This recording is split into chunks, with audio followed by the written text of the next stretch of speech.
all through human history, men have always abhorred poverty. Men have always agitated against poverty. Men have always fought against poverty. And one of the ways that men have fought against poverty or sought relief from the vile clutches of poverty is through prayer. Men have always believed that if there is a God somewhere, he must have the power to free them from poverty. And as a result of that, man has constantly prayed to God to give them respite from the devastating effect, from the chokehold, the asphyxiating hold of poverty on their lives. But then comes religion, riding on a white horse, waving a white flag,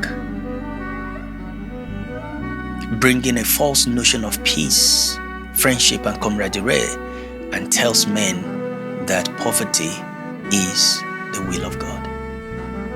And then man loses his drive in life, loses his agitation against poverty in life.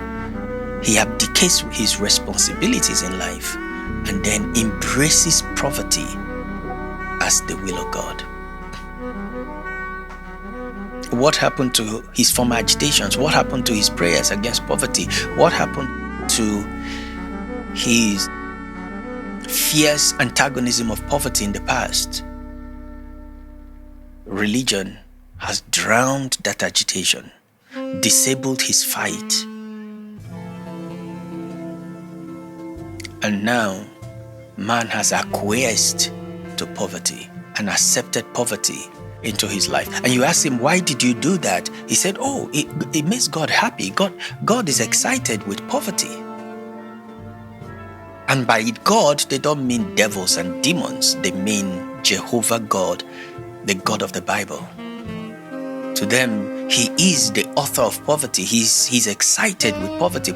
He looks upon the poor with a lot of favor. Is that thought scriptural? Actually, the Bible tells us that God takes pleasure, delights in the prosperity of his people, and not in the poverty of his people.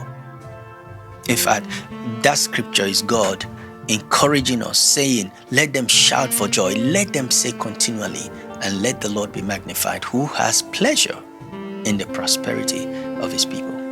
So if God is interested in poverty, why will he put so much enormous wealth in this world and then desires that people wallow in abject poverty and not take advantage of the so much wealth he put in this world? I think that God must be a very confused God, and I don't think that's the God of the Bible. I don't think so. The God of the Bible is a good God. The Bible says no good thing will he withhold from they that serve him.